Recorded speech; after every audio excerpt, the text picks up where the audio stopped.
gente dançou, nós dois, só nós dois, e os anjos ao redor de nós. Nós dois, só nós dois, e os anjos ao redor de nós. A aula de hoje é sobre legado e é muito legal falar sobre legado porque realmente é o intuito da Escola de Profetas, né? Legado, Cezinha começou falando o que é legado. Legado, eu peguei um significado aqui. Vi vários significados, mas eu gostei aqui desse jeito que colocaram aqui. Legado é uma disposição feita em um testamento para benefício de outra pessoa. É deixar algo de valor ou não para outra pessoa. E vem do latim legatus. Legado também é alguém que vai para uma missão especial para representar o Papa. Isso aqui é na visão católica, né? Em termos jurídicos, na área de direito das sucessões, legado é quando um bem ou vários bens são deixados para outra pessoa que não é herdeira quando o proprietário original falece. Então ele deixa todo ou parte do seu legado para alguém que pode ser da família ou não. Essa pessoa é conhecida como legatário. O legado é deixado sempre em testamento. Assim, haverá uma sucessão legítima de objetos ou de uma quantia em dinheiro. Isso é o legado. Amém? Todos entenderam? Não. Entendeu? E eu queria falar sobre o legado profético. O que seria o legado profético, hein? O que seria o legado profético? Queria falar sobre o legado profético desde Israel. Porque se nós falamos sobre profecia, sobre profetas, a gente tem que falar sobre Israel. A gente tem que falar sobre a antiga aliança. E aí, a escola de profetas. O que é a escola de profetas? Vocês estiveram durante 10 aulas na escola de profetas e vocês saberiam definir o que é a escola de profetas? Não? Então hoje vocês vão saber definir. A escola de profetas em Israel começa através do profeta Samuel. Samuel, já ouviu falar sobre o profeta Samuel? Aquele profeta lá no tempo de Juízes, que ele unge Saul, ele unge Davi. E ele era um profeta que ele foi desde pequeno consagrado ao templo, porque sua mãe Ana não poderia ter filhos, e um dia ela faz uma oração: Senhor, se tu me deres um filho, eu consagrarei esse filho a ti, e quando ele sair da amamentação, eu trago no teu templo e ele vai viver para ti. E aí assim acontece. O profeta Eli abençoa aquela oração dela, fala assim: vai acontecer na tua vida. Ela vai embora, ela engravida, ela tem um filho. Quando pensa que não, ela leva o filho para o templo e fala: lembra aquele dia que eu estava aqui chorando, orando, e você abençoou, tal, está aqui o filho. Entregue ao Senhor. Então ele vai desde criancinha para o templo, e ele começa lá o sacerdócio dele. Então o profeta Samuel, ele foi sacerdote, ele foi juiz e ele foi profeta.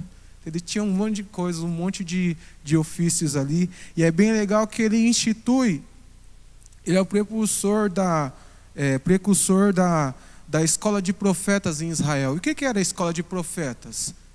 Era uma instituição que pegava essas pessoas que tinham esse ofício, que tinham esse chamado para profetas e os instruía a serem profetas. Como que era essa instrução?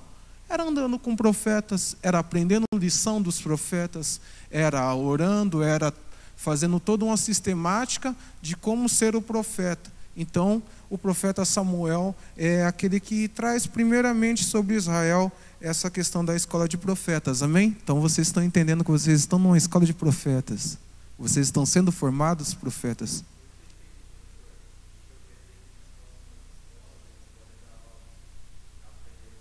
Estão aprendendo, então, né? Já pode assumir. Então, os profetas que vieram posteriormente, eles seguiram nessa doutrina, nessa instituição que era a escola de profetas, e cada um deles foi dando uma contribuição à escola de profetas. E nós temos 2 profetas que são muito, muito importantes na escola de profetas, nessa instituição. E esses 2 profetas são Elias e Eliseu. E eu gostaria de falar um pouco sobre eles, né? O profeta Elias, todos nós sabemos, ele era um profeta em Israel e no tempo mais difícil que Israel teve, sobre o reinado do rei Acabe. Um rei que era idólatra, veio Jezabel, trouxe um monte de deuses de outras nações, instalou a idolatria ali em Israel. E aí nós vemos que o profeta Elias está num tempo conturbado. E ele faz aquele ato no Monte Carmelo, e desce fogo do céu, e consome o holocausto, e eles matam os profetas de Baal. E aí Elias pensa assim, agora Israel vai se voltar para o Senhor. O que acontece? Israel não volta para o Senhor, na verdade vem uma carta, vem uma declaração, onde a rainha Jezabel fala, eu quero a cabeça de Elias, eu quero a morte de Elias. E ele foge para a caverna. Ele está lá na caverna, ele acha que tudo acabou. É o fim. Depois desse ato profético, depois de Deus mandar fogo dos céus, essa nação não voltou para o Senhor. Senhor, me mata logo. Não tem mais o que eu fazer, esquece. Eu não sou melhor que os profetas que vieram antes de mim, então me mata logo. E aí Deus, ele manda um anjo falar com Elias e fala, Elias, é o seguinte, levanta daí, não é o fim ainda, tem 7.000 que não se prostraram a Baal, e eu tenho algumas missões para você. Quais eram essas missões? As missões finais, os atos finais do ministério de Elias. Ungir um rei para a Síria, não a Síria, Síria, amém? Unja um rei para a Síria. Unja um novo rei para Israel. Esse rei vai trazer justiça e vai acabar com a família de Acabe. E unja um profeta para ficar em seu lugar. E é legal que quando Elias recebe essa palavra, o contexto ali de Israel era o quê? Acabe e Jezabel tinham acabado com os profetas. Os profetas que tinham, eram 100 profetas que estavam escondidos. Lembra dessa história? Que tinha 100 profetas que estavam escondidos, que um servo lá de Acabe tinha guardado eles, e ninguém podia saber que os profetas estavam ali, senão ia ser arrancada a cabeça deles. Mas aí a gente vai ver que nesse período onde Elias se levanta novamente para o seu ministério profético, as coisas começam a mudar. E ele chama um profeta para ficar no lugar dele, que é Eliseu. É o segundo profeta muito importante na escola de profetas. E nós vemos que nesse discipulado que Elias tem com Eliseu, é reimplantado a escola de profetas em Israel. Amém? E aí nós vamos ver lá em 2 Reis, no capítulo 2, 2 Reis, capítulo 2, do 1 ao 15, fala assim, ó. Quando estava o Senhor para tomar Elias, presta atenção que eu vou ler, são 15 versículos, mas é para contextualizar e ficar assim na cabeça de vocês. Quando estava o Senhor para tomar Elias ao céu por um redemoinho, Elias partiu de Gilgal em companhia de Eliseu. Disse Elias a Eliseu, fica-te aqui, porque o Senhor me enviou a Betel. Respondeu Eliseu, tão certo como vive o Senhor e vive a tua alma, não te deixarei. E assim desceram a Betel. Então os discípulos dos profetas que estavam em Betel saíram ao encontro de Eliseu e lhes disseram, sabes que o Senhor hoje tomará o teu senhor e levando-o por sobre a tua cabeça, respondeu ele, também eu sei, calai-vos. Então assim, eles chegaram em Betel, chegaram lá, tinha uma escola de profetas. Entende? Chegaram lá, tinha escola de profetas. E os profetas todos sabiam que Elias ia ser levado. Todos eles. os discípulos dos profetas sabiam que Elias ia ser levado. Depois, Elias ele sai dali com Eliseu. E eles vão para Jericó. Chegando em Jericó, tem outra escola de profetas. E os discípulos dos profetas sabem que Elias ia ser levado. Então nós vemos que em vários locais de Israel tem escola de profetas. E todos os discípulos que estavam ali, os discípulos dos profetas, os estudantes, eles sabiam que viria a redenção de Elias, que Elias seria levado. E até que chega lá na frente, Elias e Eliseu, eles partem ali de Jericó, né? Eles atravessam o Rio Jordão, e Eliseu faz um pedido a Elias, e é muito legal o pedido, porque Eliseu não queria deixar de jeito nenhum Elias. E ele fala: eu vou ficar contigo, onde você for eu vou, eu não quero saber. E Elias sempre falando assim: ó, fica aí, Eliseu, que eu tenho que ir para outro lugar. E Eliseu: não, eu vou. Até que chega o ponto que Eliseu, ele fala assim: ó, eu quero a dupla honra, eu quero a dupla unção, eu quero ser ser o principal herdeiro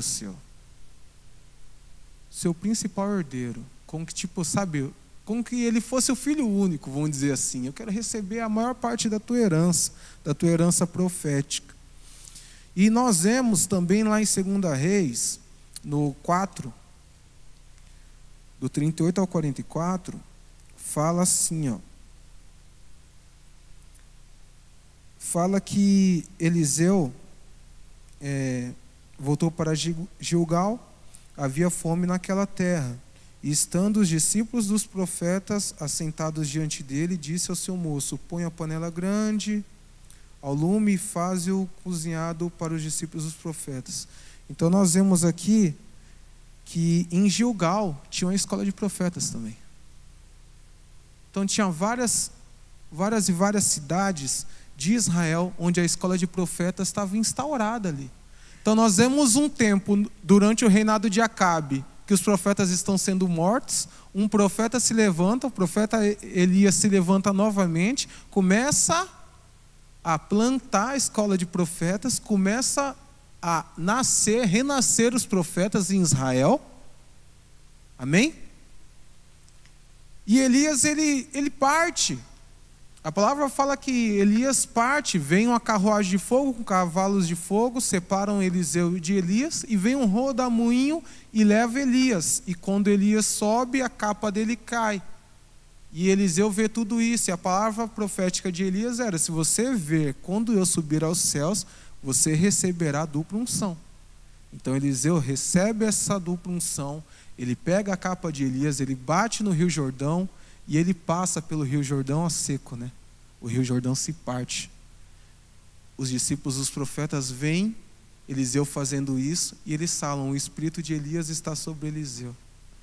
E a gente vê que é passado à frente esse ofício profético, e nós temos um novo professor na escola de profetas, que é Eliseu. Então nós temos o legado dos profetas aí.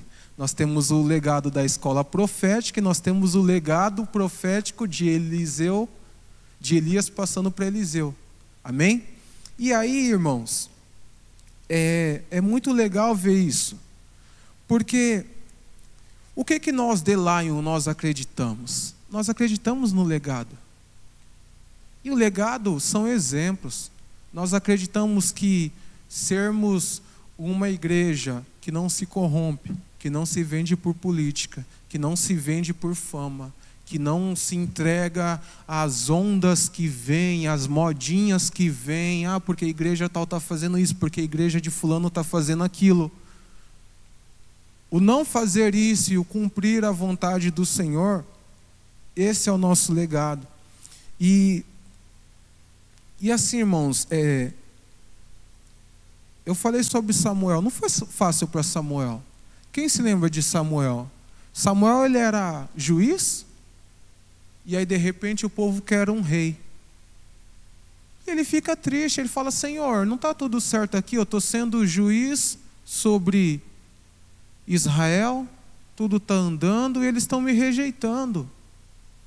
Aí Deus fala assim, eles não estão te rejeitando, eles estão rejeitando a mim. Porque eu sou o Deus deles e te usando, eu passo as diretrizes, eu passo o direcionamento para o povo. Então eles estão rejeitando a mim, o meu direcionamento, a minha palavra. E fala para Samuel, vai lá e unge o rei, conforme eles querem. E aí a gente vê que Samuel, segundo o que o Senhor falou, unge Saul. E Saul tinha as características de um rei que o povo de Israel queria. Amém? E mesmo com a rejeição, ele não rejeita Saul. Mesmo sendo rejeitado, mesmo que Samuel foi rejeitado, ele não rejeita Saul. Ele foi rejeitado, mas sabe o que ele faz com Saul? Ele coloca Saul em honra. Ele coloca Saul para se sentar num banquete à frente de todos os maiorais de Israel, de todos os poderosos de Israel. No principal lugar, no melhor lugar, ele coloca Saul. Então não é simplesmente fazer a vontade do Senhor, mas ter gratidão por estar fazendo a vontade do Senhor e ter a consciência que tudo o que o Senhor faz é melhor do que o que nós queremos. Amém? E aí a gente vai ver também Elias. Elias foi rejeitado? Foi rejeitado. Elias foi perseguido? Foi perseguido. Elias recebeu o quê? Uma declaração. Ó, Jezabel quer tua cabeça, ela quer te matar. Num tempo onde matavam profetas que nem se fosse formiga, Elias falou, opa, agora vão me matar. Mas quando Deus fala assim, ó, unge um rei e unge um profeta para ficar no teu lugar, nós vamos ver que quando ele chama Eliseu, ele tem um amor por Eliseu. E nós vemos isso na conduta de Eliseu, quando Eliseu fala assim, eu quero ser o principal herdeiro. O que significa o principal herdeiro, gente? Eu sou seu filho. Pai, me concede a tua bênção. Entende? Que nem a Carol falou sobre paternidade, maternidade. Qual que é o legado de Elias? Ó, eu fui rejeitado, eu fui escorraçado, quiseram minha cabeça, mas eu te trato como um filho e você vai ser maior do que eu. Você vai ser melhor do que eu. Entende o legado de Samuel? Entende o legado de Elias? Entende o porquê de Eliseu de repente estar na escola de profetas e ó, tem morte na panela. Ah, vocês são tudo pecadores, vocês não têm noção, vocês não têm consciência, vocês pegaram o veneno e jogaram na panela. Não, a palavra de Eliseu é, calma aí, deixa eu ir lá arrumar, joga um pouco de farinha aí, conserta tudo. Ah, o machado cai na água, você vê Eliseu bravo? Não, ele faz flutuar o machado. E tantas outras coisas, a gente vê que o coração, apesar de Elias ter palavras fortes, de ser aquele homem que faz cair fogo dos céus, para o legado dele, ele faz conforme a vontade do Senhor, ele tem um coração voltado ao Senhor e um coração de pai para com o filho. Então Eliseu, ele imita essa imagem de Elias. Com quem que Eliseu vai aprender essas coisas? Com Elias. Então nós entendemos, nós, de lá em Prophetic Church, que, irmãos, não foi fácil para nós chegarmos até aqui. Não foi fácil. Veio a pandemia, a igreja esvaziou, a gente mal conseguia pagar o aluguel. A igreja vazia, a gente gravando culto, gravando conteúdo, só vinha o pessoal da mídia, o pessoal em casa. Aí, pô, passou um pouco a pandemia, pessoal, pode voltar. A gente achando, pô, o pessoal vai vir com força, né? Acho que todas as igrejas do Brasil pensaram isso, o pessoal vai voltar com força. Não. O que aconteceu? Um monte de gente que vinha, que orava, que trazia foto. Tinha gente que trazia foto de um monte de parente, assim. Sabe aquele álbum de família? Tinha gente que trazia o álbum de família para o profeta orar. A gente falou, pô, esse pessoal era tão agarrado ao profeta, vai voltar, né? Não voltou. E um monte de gente não voltou. Então, assim, não foi fácil. Aí veio ano de 2023, ano de 2022, aquele negócio, palavra profética sobre o Brasil, Deus falando sobre cobrança, Deus falando sobre um novo tempo, e nós com o nosso posicionamento político, segundo aquilo que o Senhor tem falado, que vai acontecer, e vai acontecer, e poucas ideias. De repente, 2023, não aconteceu o que a gente pensou que ia acontecer. E Deus falou, Eu dei as alternativas. O meu povo escolheu aquilo que eu não queria. Então, segundo o que eles escolheram, eu vou deixar. E vocês estão vendo. E a palavra profética é em cima disso. Vai vir lá do sul uma revolução e tal. Pessoal que estiver assistindo essa aula, não ouvir essa profecia, vai na playlist de palavras proféticas que vocês vão ver. Tem essa profecia.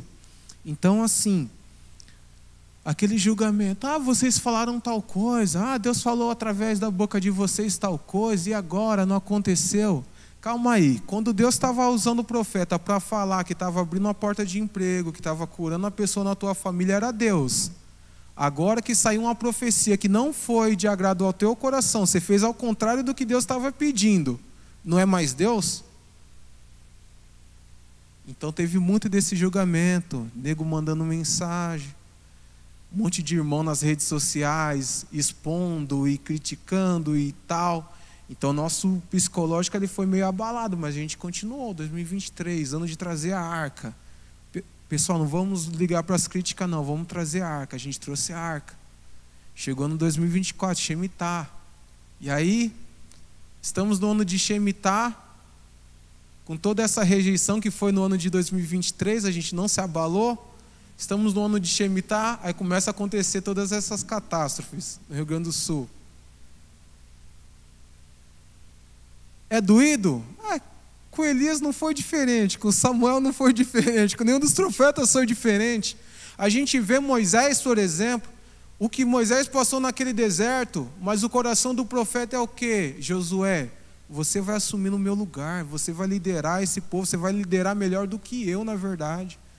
E Josué lidera o povo melhor do que Moisés, que foi o maior conquistador de terras, foi Josué. Amém? Então, o que nós temos? O que nós pensamos como igreja profética? Aquilo que fala lá em 1 Timóteo, do 1 ao 18. Paulo fala para Timóteo: meu filho, dou-lhe esta instrução, segundo as profecias já proferidas a seu respeito, para que, seguindo-as, você combata o bom combate. Nós sabemos as palavras que foram feitas, que foram faladas ao nosso respeito. E nós estamos em cima dessas palavras, nós vamos fazer cumprir. A gente não vai olhar para o lado, nem para trás. Que nem o Cezinha pregou, estou numa grande obra e não posso parar. Não foi, Cezinha? É desse jeito, irmão. Crítica vai vir, acusação vai vir, talvez processos virão. Talvez até nós sejamos presos, cara. Estamos preparados para isso. Tem gente que não quer ser preso, aí fica calado, mas aí... Cada um, né? Vão ser presos então, gente. Se for para falar a verdade, tiver que ser preso, a gente vai ser preso. Fazer o quê? Nós seguiremos cumprindo o que foi dito ao nosso respeito. Nós seremos uma igreja forte e relevante nessa cidade e no Brasil. Seremos uma das maiores igrejas proféticas do mundo. Seremos uma casa que acolherá, alimentará e direcionará profetas do mundo e para o mundo. Amém? Que daqui partirão profetas para as nações. Governantes, príncipes, reis, famosos virão até nós para ouvir da parte de Deus as respostas que precisam. E Deus está cumprindo cada promessa ao longo dos dias. Nós temos crianças aqui que já foram ungidas profetas. A cada dia chegam mais profetas. E foi até engraçado o Cezinha perguntar, né? Então eles já são profetas. Vocês estão sendo levantados como profetas, vocês estão numa escola de profetas. Mas então você tomado que nem o pastor Amós? Não. O profeta Daniel tinha sonhos. Entende? Cada profeta é usado de um jeito, irmãos. Cada profeta é usado de um jeito. Amém?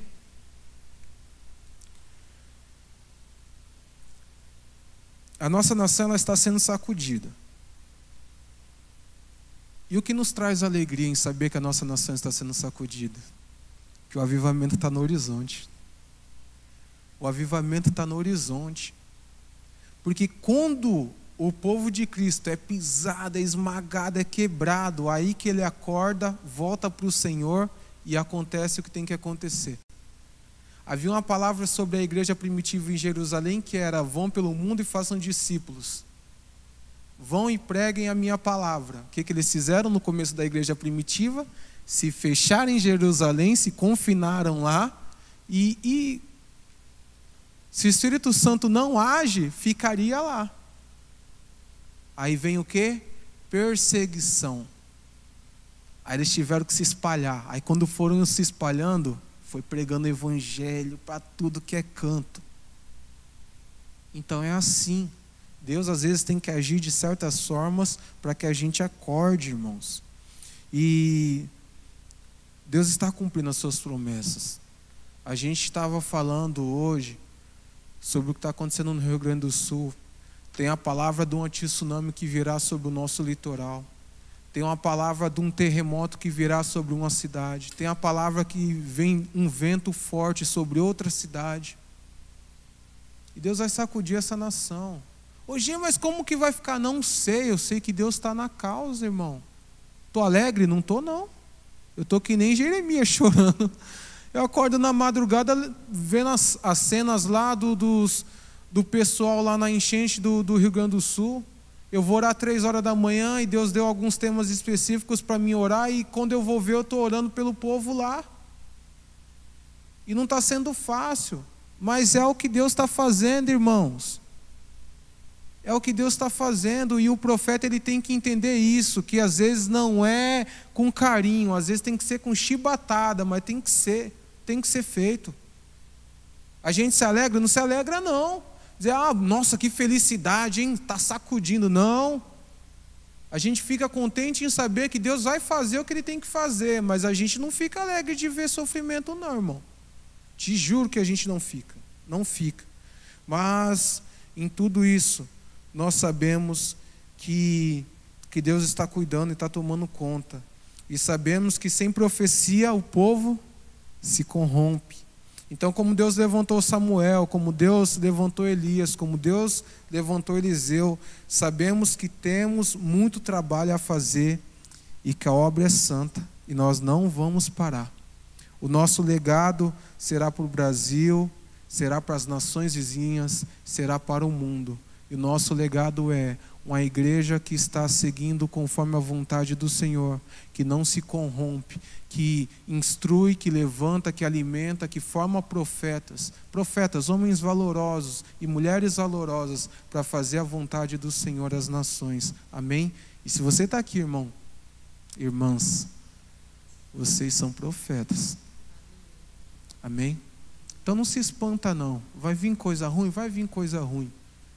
A gente não se alegra não, mas é Deus que está fazendo. Então vamos dobrar nosso joelho, fazer aquilo que Ele está pedindo para a gente fazer e vamos seguir. Amém?